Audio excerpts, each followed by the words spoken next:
Oh, the other thing I'll mention really quick, I don't see him online here, but Ed is now officially on board full time. So if you haven't already heard from him or connected with him, you'll likely be connecting with him soon. So we're excited to have him.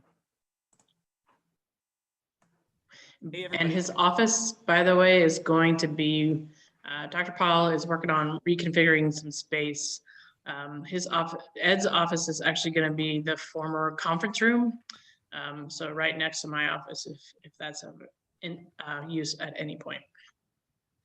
Can I, yeah, Julie, do you mind? Oh, hi, Dr. Paul. Hey, how you doing? So by way of announcements, our conference room is moving. So Ed, our new hire, is going to take our old conference room as his office. And then we are consolidating that other room to be a workroom / conference room. Even pre-COVID, I think it was hard to justify needing both of those rooms all the time. So we're going to have student work areas at the back and then a conference room kind of at the front. I'm still tinkering around with it. Would love student input if you guys have any. It's kind of trying to cram as much stuff in there as we can without making it a fire hazard. Just kidding. But and then other announcements. I posted on Slack asking for volunteers to announce our job openings to some freshman and sophomore classes. I believe we had Conrad and Nestor volunteer. Are you guys on the line? Yeah, I'm here, Dr. Pell. How is that in motion? Yes, so I've spoken to Dr. Tony Butterfield, and he's agreed to let me talk to his classes next week. Oh, awesome. That's great. Thank you. How about a sophomore class? Does Dr. Kelly teach thermo this semester? I'm in Dr. Kelly's thermo class, yeah. Tess, would you want to make an announcement about IAC job openings? Yeah, I will reach out to Dr. Kelly today. Okay, so I posted the link. We just want to, just sort of tell them what the job is and how you like it and that it's amazing, that kind of stuff. And then just send them to this link. I'll post it in a second. So I'm going to put this in the chat if I can find this. Yeah, just send them to that link. We'd love to round up a few more applicants before we start interviewing. Nestor, how's it going on your end? I haven't reached out to professors yet, but I have freshman friends that I know who to reach out to. So okay. It's also getting that going really quickly. Okay. It's actually, we try and fail to make it a kind of a 50-50 balance between chemical and mechanical. So we really, really want more mechanical engineering students to apply. So whatever you can do to spread the word. I think we're going to start interviewing within the next 2 or 3 weeks. So as soon as you can get the word out, that would be great. Okay, sounds good. All right, cool. Thanks, guys. So just a reminder, our old conference room is going to be torn apart a little bit. I'm going to put the equipment maybe even today into our student workroom. But if you guys, I'd love student input on how to set that room up in the best way if you guys want to come and take a look. Anyway, thanks, guys. I just have a question really quick, Dr. Pell. Yeah. Do we need to give back our keys to that other room then, if it's not going to be space we need? The keys are the same for both rooms. You just have one key, right? I ended up with 2 keys, so maybe I just need to give one of them back. I'm pretty sure they're different, Dr. Powell. I think there's 2 different keys for each, or a key for each room. Oh, is that right? Okay, I thought they were keyed. Yeah, I think Christina typically gives them 2 keys. Oh, weird. Okay. Yeah, I guess so. I guess keep the key for the workroom and give back the key to what was the prior conference room, but just make sure you still have access to that other room. Anyway, on with the chlorophyll. That was a reference to an old Adam Sandler movie. I'm old, I guess. That one went right over my head, but. Okay. Okay, so I'm going to talk more about 15-minute data analysis in a follow-up to Derek's presentation last week. And so the point of this is for it to be open and interactive. So everyone speak up when you have questions, and there's going to be a lot of open speaking. So don't be shy. So first part, just going to go over the homework. So everyone understands the homework and is on the same page there. So Derek gave you guys a file with a day's work, days worth of power data. So hopefully everyone is able to plot it like this. So it's 15-minute increments, and then you can just plot bar graphs like Derek showed last week is the easiest way to kind of interpret the data.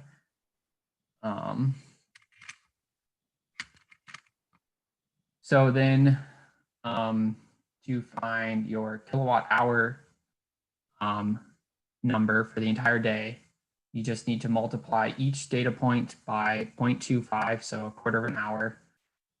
And then you do a sum on that entire column of data. So that would get you your total energy use for the entire day. And then your demand, you can visually see this. Can you guys see my pointer? Probably not.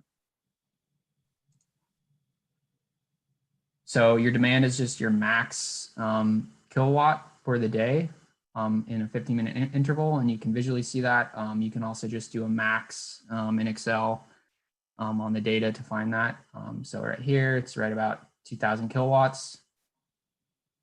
And then your load factor is your total consumption divided by your max demand. So that would be this 36,000 kilowatt hours. And then you would divide that by 2,057. And I think this needs to be multiplied by also a quarter an hour. So that would get you to your 0.74. Does anybody have any questions on that?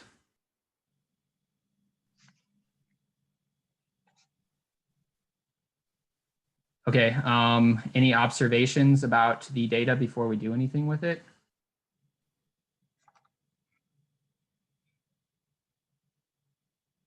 I guess the main point is you get this data, and what can you see before you even know anything about the facility? They work on idle from 12 to about 6 to 7 a.m. at around 1,000 with a demand of around 1,000 kilowatts. Yeah, exactly. So it looks like they follow a pretty traditional schedule. So they start work at like maybe 7 a.m. here, but then they continue till later in the night. And then I would another guess, Jake, that they have 2 shifts, for example. Yeah. There also seems to be some cyclical processes that are maybe around 50 to 100 kW that could be potentially shifted. And then another thing that I wanted to mention is their base load here, which is their load where they're kind of always producing, is right around 1,000 kilowatts, which is a lot, and something just to help like put into perspective. If you would have to have like around 16,000 60-watt light bulbs running to hit 1,000 kilowatts. So just when you're looking at this data, and if you get this before you go to the facility, it would be a good idea to say, hey, why do they need to have 1,000 kilowatts running? Are people at the facility at this time? What's running at this time? So just sort of good questions to ask yourself.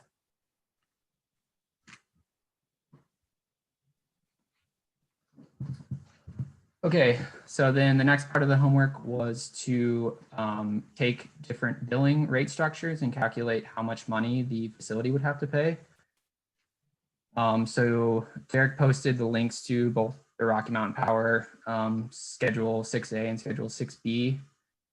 So you can go onto those and you can find the off-peak hours are 11 p.m. to 7 a.m. and then the on-peak hours are 7 a.m. to 11 p.m. So then from that, you can go through the data and you can calculate off-peak electricity and on-peak electricity energy. So that would be as simple as so for off-peak, you're only summing during the time of 11 p.m. to 7 a.m. And then for on-peak, you're summing the energy from 7 a.m. to 11 p.m. And then sort of the kind of more confusing term-wise one is the facility and the demand numbers. So demand is the max power draw during on-peak hours. And then the facility power draw is just your max power draw during any hours. Any questions here? Does this all make sense? I have a question. When I was reviewing Schedule 6A and 6B, it said that they would only apply for customers with a maximum with a maximum of 1,000 kilowatts. And here we're way above that. So I don't know if those schedules would apply here. Yeah, I would say on a conventional setting, they wouldn't. We just wanted you guys to try different rate schedules just to try to do the calculations. This customer is actually on Schedule 9 specifically, but we just wanted you to try a few different configurations of rate schedules. What situations demand is higher than facility power draw? That was actually my next point. So that would happen if, so you could have a situation where your facility power draw is higher than your demand. So that would be if, for whatever reason, they have their highest demand is during the off-peak hours or their highest power draw. So just less confusing. So if their highest power draw is during off-peak hours, then you would have a facility power draw that's higher than your demand power draw. And your demand power draw would be whatever highest power draw they had during on-peak hours.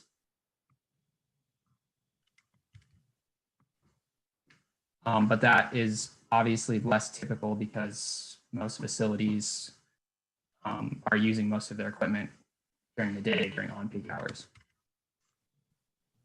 Can I make a sense? comment, Jake? Yeah. So that's typical during I can't remember which season, but from fall to winter, and then spring and summer, the time of the on-peak and off-peak hours can change. So usually, I think it's during the summer, the on-peak hours are like from 1 to 6, and then during the winter, it's like from like 10 a.m. to 8 p.m. or something like that. And so it's typical actually during the summer, if they have their peak at like noon, it's not during on-peak hours. So you'll see that happen every so often. And that also depends on the rate. I think for 6A and 6B, the on-peak and off-peak are these hours throughout the year, if I'm remembering right. So yeah, I guess it's all rate schedule dependent. And to Blake's point, your billing charges can change at one time of the year you're at. So then for the next part of the assignment, we can go into the Rocky Mountain Power billing documents. And then, so Derek told us that it's a day in April. So we know we're looking at these guys here, October through April, and then October through April. So we can go and we can get our facilities charge for Schedule 6A, and then we can get our on-peak and off-peak energy charge for 6A. And then just one thing to note here is there's no demand charge for 6A, just a facilities charge. And then you can do the same thing for Schedule 6B. And then the main difference with 6B is that there's a facilities charge, and then there's also a demand charge. And Rocky Mountain Power calls this a power charge, just for, so that'll often be referred to as demand charge in our terminology. I haven't heard it be called power charge. I guess it's probably called power charge on their bills. So just to clarify that. So you can get all these prices, and then has anyone done the homework? Has anyone found out what the better schedule is? And wants to say what it is? I think it was, sorry, go ahead, Quinn. Sorry, go ahead, Quinn. I'm just saying I got 6B for the better one. Yeah, I did too.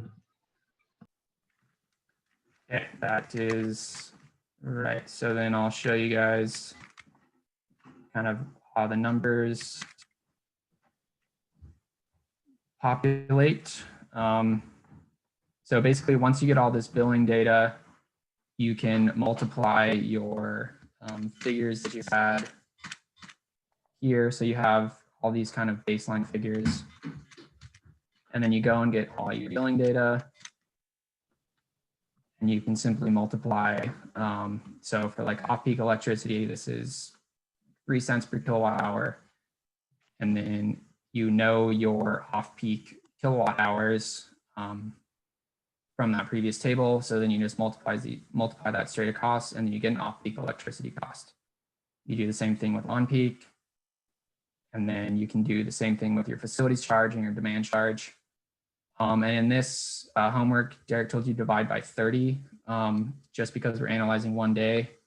And just sort of a point of clarification, that's kind of just to make the prices look, I guess in reality, you don't divide by 30 and you have a month's worth of data.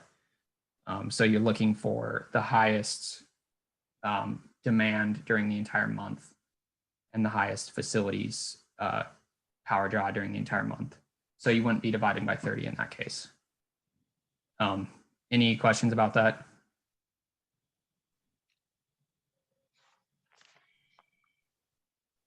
Anybody get anything different than sort of these $3,400 for schedule 6A and $2,300 for 6B?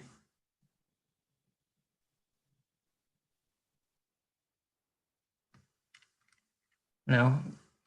Everyone feel confident about that?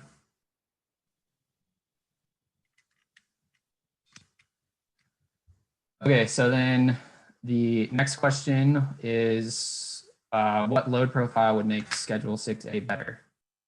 Does anybody want to try to describe a load profile that would help or that would make 6A better than 6B? Try to move the demand to off-peak hours. So you can do that, yeah.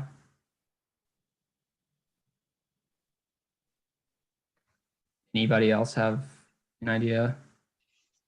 So I would think that if your rate schedule has a really high demand price no demand price, but a high energy price, that would probably be good for a customer who has really big spikes in their demand, but typically doesn't have a very big base load.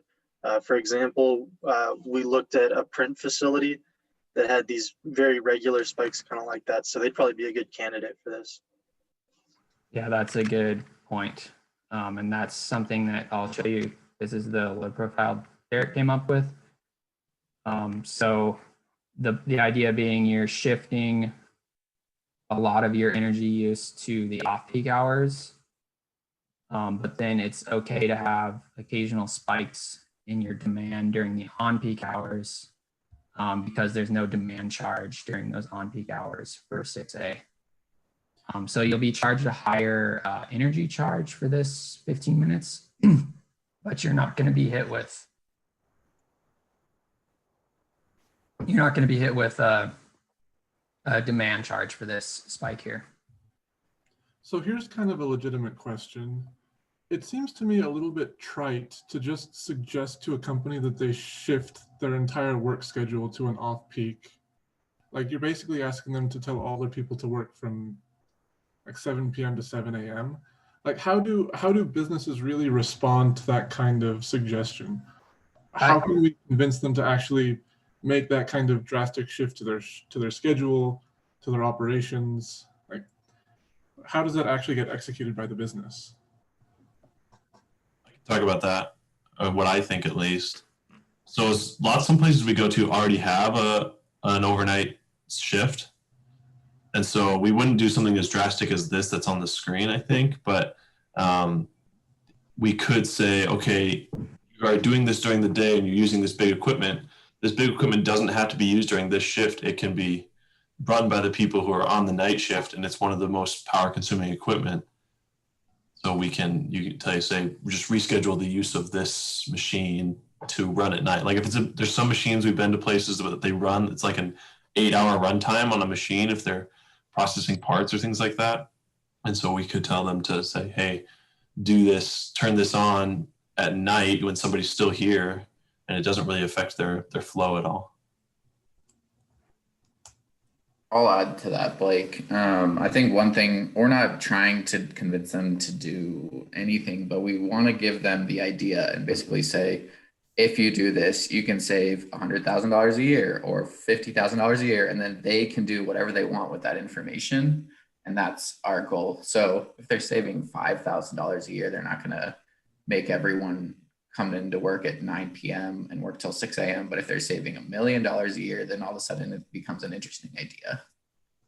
We have, I can only think of one assessment where we actually did make a recommendation that, so they had an entire crew come in and run on day shift. They were on a time of use rate structure, and that was driving their whole demand. And so we figured, I think it was about a $200K a year savings to shift maybe 5 or 6 employees to night shift.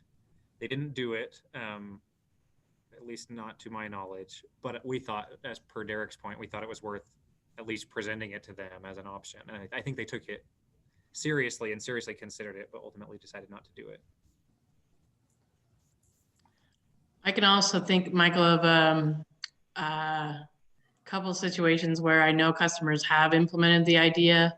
And I agree 100% with Blake and Derek in that in some ways we're sowing the seed. I also definitely make a point to sort of vet whether or not this particular company is open to shifting times. And just simply putting numbers to some of the concepts definitely builds their awareness and buy-in.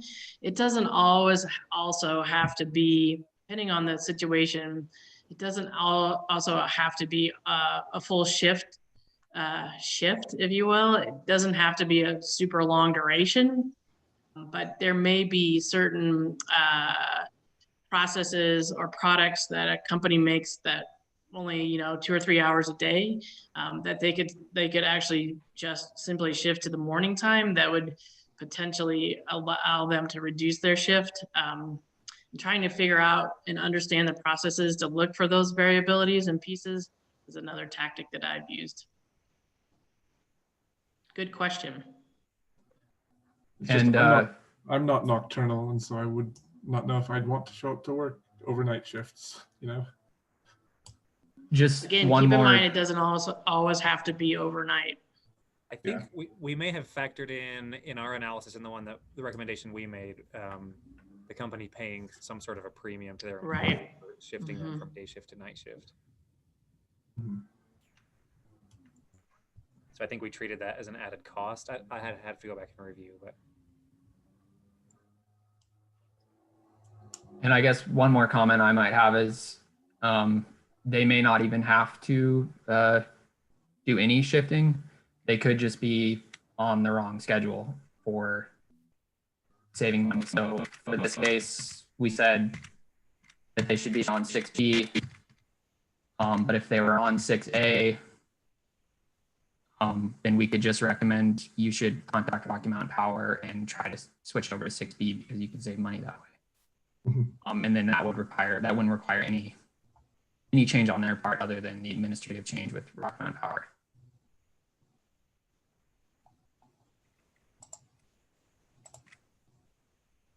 Okay, so the next part is going to be an open brainstorm. So I'm going to just kind of try to go through So the idea is going to be to come up with just some idea for a demand management AR.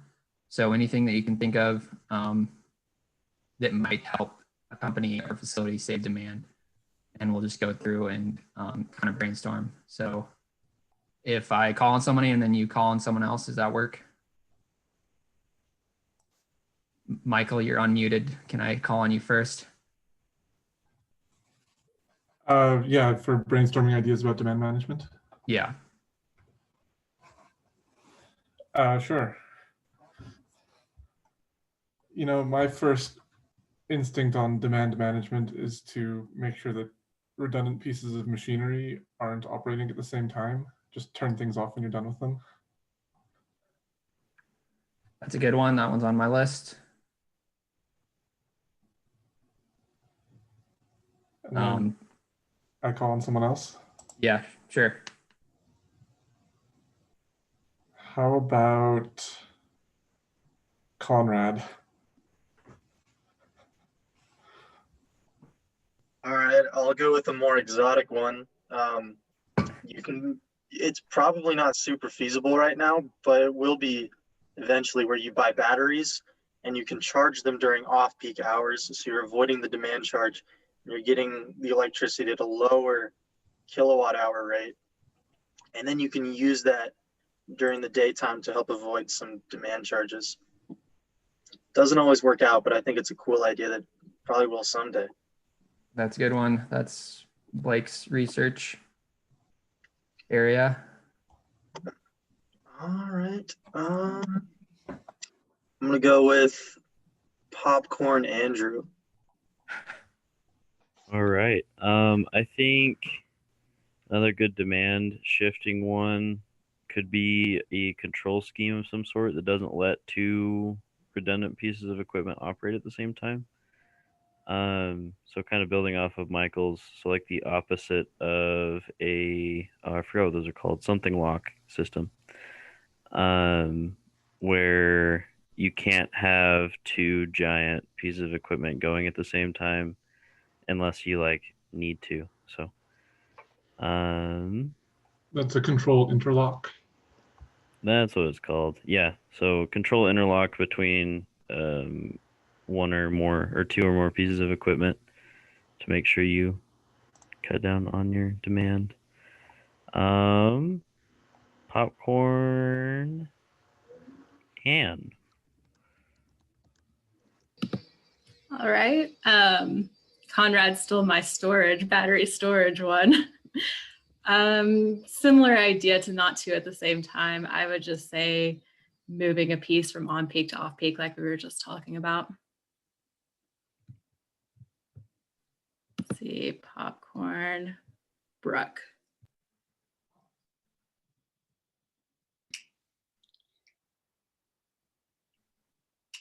Let's see. So I guess specific on controls, you could, if they haven't already implemented like lighting controls, people can put those in place and make sure they're not wasting extra energy on, keeping your lights really high or having inefficient lighting as well. That one's a good one, especially if it's lights that are always on, like lights that contribute to their base load. Yeah. I'll say Quinn. Can you hear me okay? Yep. Okay, I just switched to my phone. So I think one that we've actually seen a lot, I guess this year and into last year, we did a lot of water distribution, and it was instead of running pumps during the day to fill up reservoirs, you'd pump up in the evenings to fill up the reservoirs and then use that water during the day. So it's kind of similar to the battery storage or using equipment in the evenings, but yeah. So just running pumps and pumping during the evenings and off-peak hours. Let's go to James.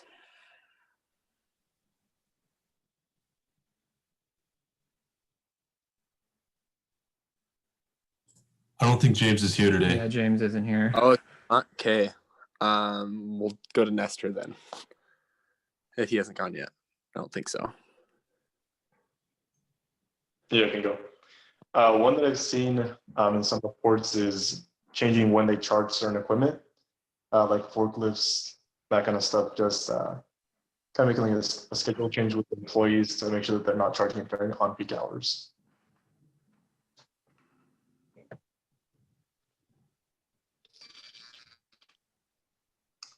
And I'll switch it over to, let's see who's left.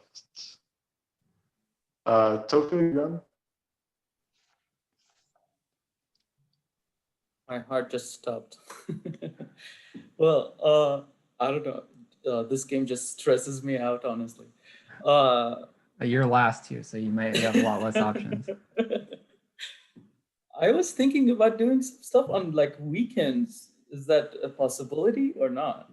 That's a good one. That's considered for 6A and 6B, it's considered off-peak hours. So it would be the same thing as shifting from basically to nighttime, except you could do it during the day, during the weekend. So that would just be like a process shift or a employee like work schedule shift.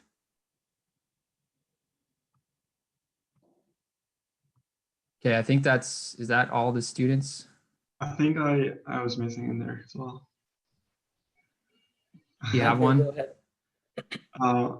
Yeah, I was just thinking, can you use VFDs on compressors, for example, to lower their demand, lower demand on peak hours? That's a point that I'll talk about later. But I guess since you just brought it up, we can talk about it. So it depends. So if the VFD has to run at 100% sometimes, then you're still drawing the same amount of power without a VFD. So you would still be hitting that peak demand, right? But if you knew the VFD could say run at 75% all or lower all the time, then you're trimming 25%, or if that's proportional, like 25% of the power of that motor. So then you would be cutting the demand. So those are more case by case basis. Do we ever do like skylights? Sorry, say that again, Tess. Do we do like a skylight so we can use more natural light instead of having to do regular? That one would work because that one's most likely cutting their base load from their lighting by just eliminating light equipment, I guess.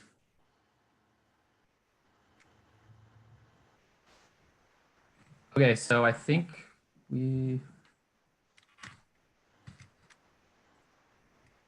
we go. I think we covered all the ones that I have brainstormed here. So one of the ones that I specifically had was just if they have batch processes, which we kind of talked about. Let's see, we talked about process schedule change. One that I have here is a CHP system. So if they're generating power on site, they'd be able to reduce their demand with the power that they generate on site. You could also do that with if they have on-site like diesel generators. You could turn those on during high peak hours to cut some of the demand there. We talked about the battery storage, charging batteries, and then just kind of what I think of as like charging of a process. So if they only need a certain amount of compressed air, you could run the air compressors during off-peak hours and charge them and then use that throughout the day when you need it. You can do the same kind of concept for chilled water. So you could make chilled water during the night or hot water if you made hot water via electric energy instead of natural gas. Does anyone know any examples of a chilled water storage system? Ice tanks. Yeah. Have you guys seen that applied anywhere?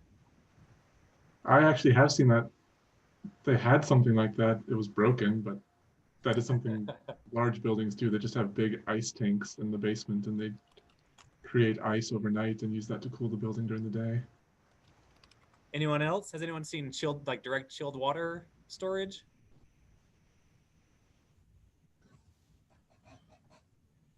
there is a big chilled water storage tank that is about 70 yards from the engineering building.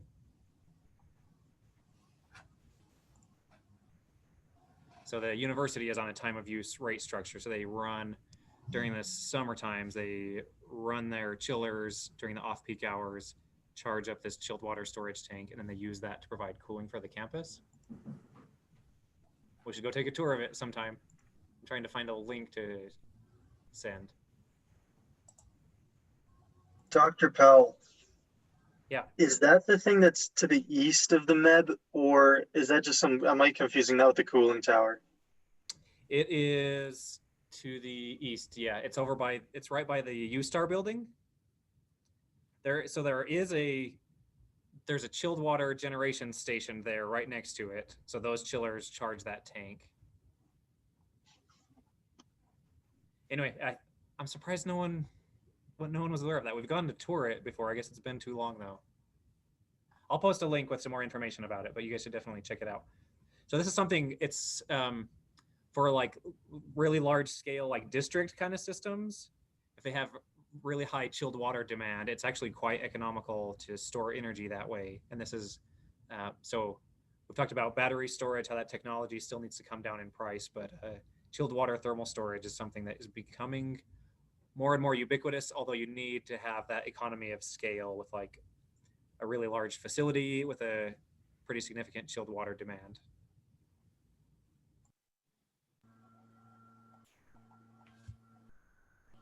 University of Utah also has a CHP system where we generate about 7 megawatts of our own power to reduce our demand here.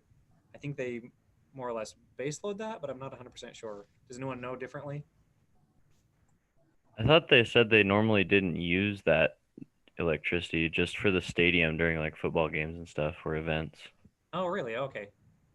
So then they are using it more as just a demand reduction. Then again, we toured that like a year ago when they said that, so I don't know. Yeah, so working with the U, they definitely incorporate the CHP into their utility rates. So my understanding is that they're using it throughout campus and that, I mean, yeah, it's supplying electricity for more than just the stadium, I should say.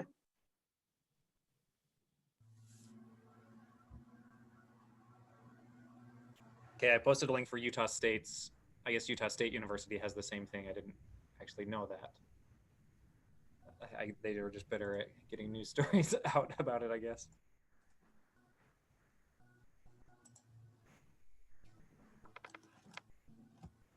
Okay, I think those were all good brainstorms. And then just to highlight, this snip is from the IAC's AR recommendation booklet.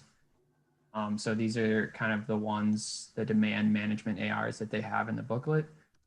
And I would say we kind of covered more than this or have more different ideas than what they have here. But these are all good places to kind of look and get ideas as we go to facilities.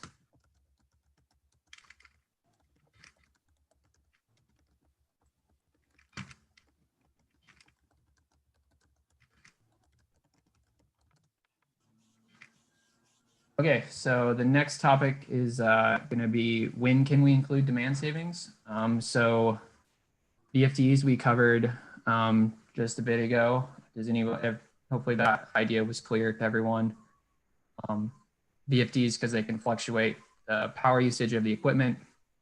If the VFD needs to run at 100% some of the time, then you're not going to get a demand savings because you're still going to hit that max kilowatt that the equipment is pulling. So then the next one would be if you install some lower kilowatt rated equipment, does that help with demand savings? And I would say yes, if that equipment that's being replaced is always being like it's always running, so we'd be reducing base load. And then I would say we could say yes if we knew when the equipment was running. So if you have a piece of equipment that fluctuates when it actually runs, and say it runs during off-peak hours, and you install lower kilowatt rated equipment, you may only see facilities savings and not actual demand savings because that equipment isn't running during on-peak hours. And so these are things that the 15-minute data can help us with, as well as just trying to gather knowledge about the facility when we go there.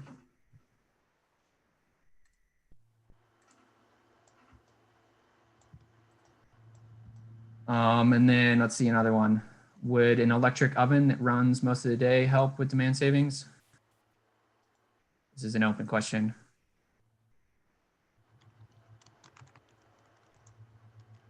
Yes. Yes. VFD on an air compressor. This is another open question. Maybe. Depends, usually not.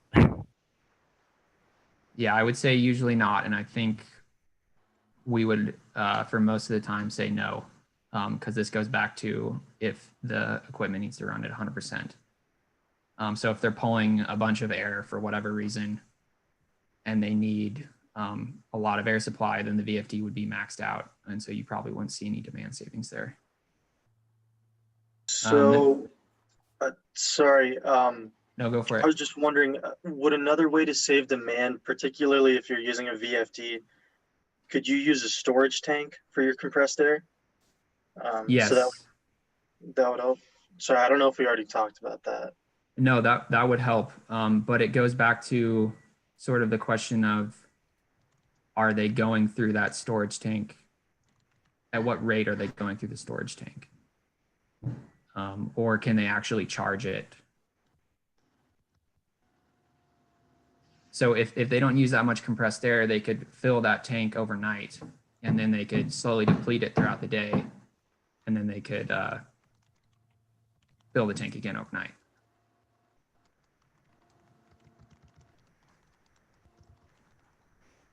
The next one, fixing compressed air leaks.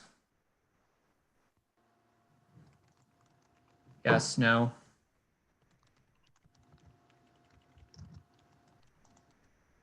Derek's shaking his head no. I'd say yes. Blake is shaking his head yes. I'd say yes because typically, if you're fixing compressed air leaks, you are decreasing the amount of load on the compressor, which would decrease the chances that you'd have to load the compressor more to give the same amount of air that's needed by the facility. I think I agree with Blake, and I think that's also what Cascade does, or that's what they assume as well. But that one's kind of tricky. Doesn't it depend on your compressor? If it's just a load unload, it's just going to load less, but it's still going to load the same power draw when it's loaded.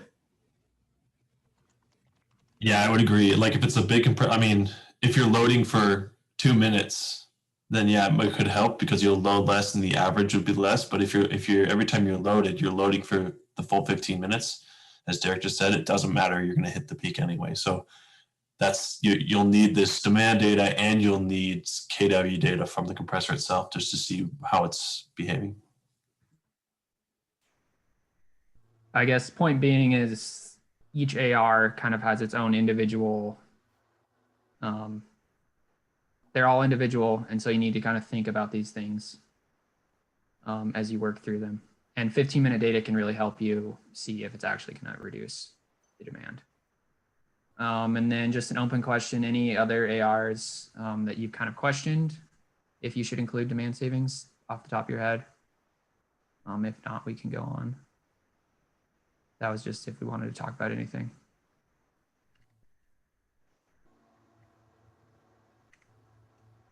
No? Jake, one thing I wanted to jump in on this slide is just to reflect back to the interval data. A lot of these things are good questions, and honestly, to date, with the data that we have, most assessments, we're kind of making guesses whether or not there are demand savings.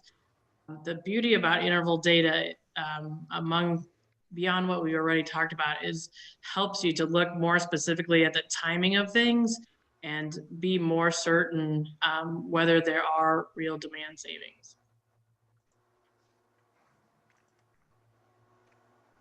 I agree with that. So yeah, I think when we have the 15-minute data, we should definitely try to utilize it as much as possible. And even as a general rule, I think we generally will calculate load factor, but if you do see load factors being really low or demand charges being a really significant part of their bills, I think it's definitely worth brainstorming these demand shifting kind of ARs. We've actually, I don't think Rocky Mountain Power has this in Utah, but I do believe in Idaho, they actually have what's called an interruptible load rate schedule. So you actually get, if you have a facility where you're willing to suddenly drop demand on demand by the utility, they actually give you a lower rates across the board, knowing that if their demand gets too high, they can curtail you. So I haven't seen that in Utah, but Rocky Mountain Power does have it in Idaho, I believe. And we had one facility look into doing this, and even got to the point of negotiating with Rocky Mountain Power about a different rate schedule. I don't think that ever came to fruition though, but just something to be aware of. In when I lived in Austin, they actually had an incentive program for just general residential customers where you could get a free smart thermostat in exchange for them being willing to fiddle around with your thermostat remotely. We didn't sign up for that, but I think people did. Rocky Mountain Power does the same thing where you can sign up and they'll put a little box on your air conditioning that will let them shut it off remotely if it ever needs to, and they'll give you like a $60 credit during the summer. Yeah, who does that, Michael? Rocky Mountain Power does. It's so they are doing Keeper. some curtailment, some active curtailment stuff. Yeah, it's called Cool Keeper. Do you get a one-time $60 rebate? It's like a $10 rebate for the 6 months that they might use it, or like maybe it's $30. I can't remember, but I actually in deregulated markets, there's actually a pretty good business opportunity to do some of the stuff that my research group does, like proactive charging of batteries and managing your rate schedules. I had a couple of friends who became aware of. So in a deregulated market, so when I lived in Texas, you could sign up for maybe 20 different utilities if you wanted to, whereas here it's Rocky Mountain Power basically. So I had a couple of friends get on a time of use rate structure. So they got generally like wholesale market rates, and their energy bill was super low. And then summer hit, and they were getting like 30 times. So Texas was doing rolling brownouts, and so these guys were paying like these extreme emergency rates, and so they quickly switched off of that schedule. But I think there's a business opportunity there for what my friends were missing was a way to proactively manage how their home was using energy. They were basically still using energy just like they did before, but paying these lower rates until they got these huge demand charges charged to them basically. But definitely a business opportunity in certain parts of the country based on the different rate structures available.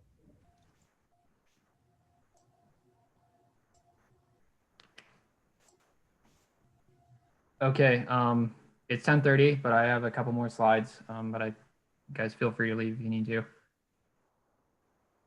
So this slide I accidentally skipped, but these are a couple of past IIAC demand management ARs that I found in some of our reports. One of them was a pump control. So the idea was we had 15-minute data for this facility, and these large pumps ran to pump this product. And so the AR was to basically schedule these large pumps to run more during off-peak hours, and then when they were running during on-peak hours to run the VFD at a lower percentage. So that would help trim the demand. So this was kind of a complex control problem. I thought that was a cool one. And then another one that Julie told me about this morning was cool water storage for animal habitats. And so this one was just to run a chiller at night to give cool water to these animals for their habitat. And then, so you just run the chiller at night, so you would get demand savings from running during off-peak hours. Okay, so then the last thing I'm going to talk about is just some of the more interesting applications for 15-minute data, or what I consider to be a little bit more interesting applications for 15-minute data, maybe. So the first one would be solar analysis. And I guess this is just an open question. Can on-site solar reduce demand charges?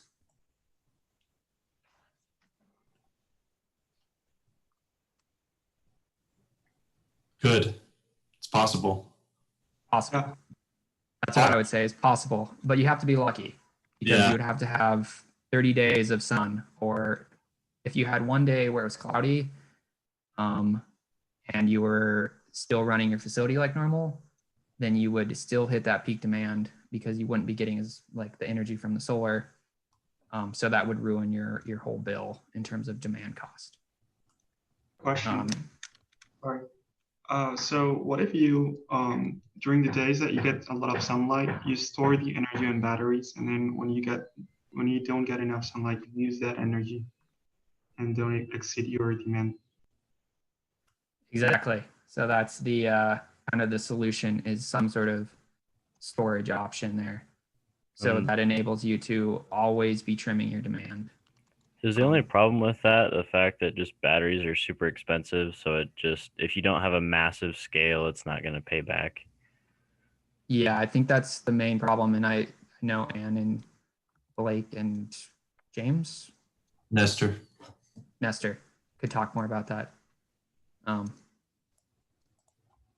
But kind of moving on to that point, from the directors meeting, we can recommend solar. The main thing is that it's generally not justifiable for a 5-year payback. But what I got from the presentation was, if a customer is interested in it, we can go through and help them recommend solar solutions. And a lot of companies can justify paying for solar because it's sort of a marketing budget to show that they're green, or they have some care about the energy that they use. So just some tools that we can use for that. One of them is called NREL's PV Watts. And so this is free. And you can estimate energy production and the cost of a photovoltaic system. And that uses weather data for the particular area. And then one that's more complex that costs money is called Energy Toolbase. And so that you can integrate 15-minute utility data if you have it, and then also with the PV Watts. So then you can estimate how energy storage in the form of batteries with solar can reduce this facility's demand and energy charges throughout the year. And then lastly, this is one of Blake's charts, but this is, I think, a pretty good visual that shows how batteries on site can help reduce demand charges. So the first plot on the left here, the battery is discharging at it's at a unconstant rate. So you get a constant demand. So you're basically matching the wiggly plot on the top is the sort of the proportional to the discharge rate of the battery. So then you're hitting that constant kilowatt. So you're trimming all of that demand. And then the plot on the right is where the battery is discharging constantly. So your actual demand is more dynamic.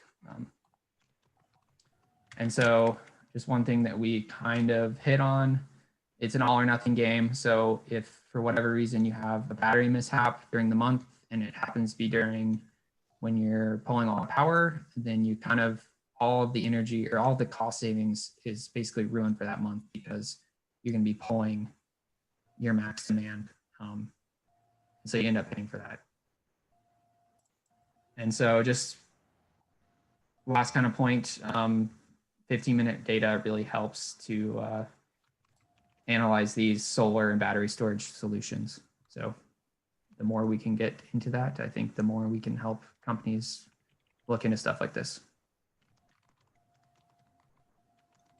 And that's all I have.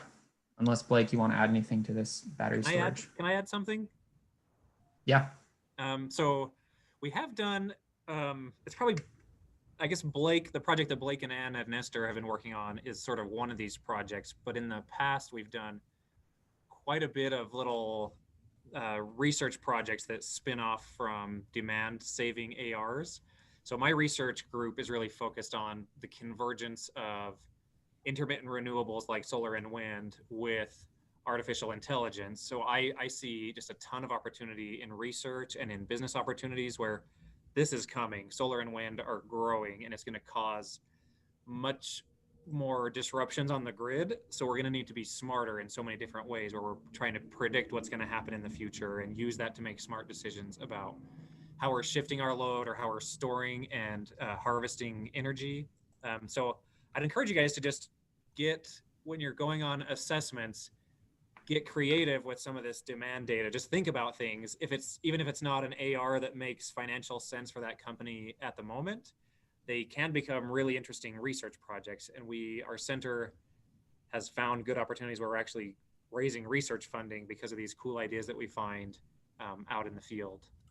So just get creative. They don't have to be ARs necessarily, but I would certainly love to be in the loop on potential research project spinoffs, because I think this is a really nice area where the IAC is seeing real world applicable problems right now, but then in the research field, we're trying to do things that are new and novel. And I think this really helps bridge that gap where we're seeing real problems, but maybe there's a little piece of the puzzle, some technology that's missing. Those make for really good research and development projects. Derek would be a good guy to ask because he has done several of these projects. So I think he's still very willing to help supervise or advise students if more of these projects spring up.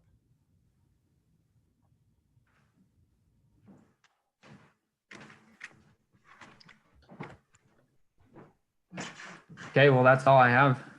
Jake, thank you. I just want to say thanks to Derek for both of you doing these last two sessions. To add on to what Dr. Paul's saying, my general sense is our team has a fair amount of opportunity to be looking for more of these opportunities that we've talked about in the last 2 weeks. So that was my ultimate motivation in putting these two topics on the syllabus. So just as a reminder, as you're going through assessments, these recordings from last week and this week are going to be on the YouTube channel as you go forward as a tool. Also, those more in-depth sessions that Derek and Jake have used to put these together are all on the IAC database. So there are tools and there is interest to dig into these topics more as we go forward.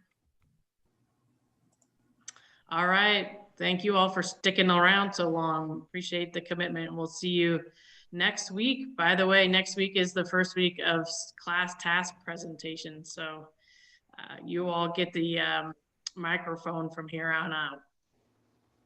See you all.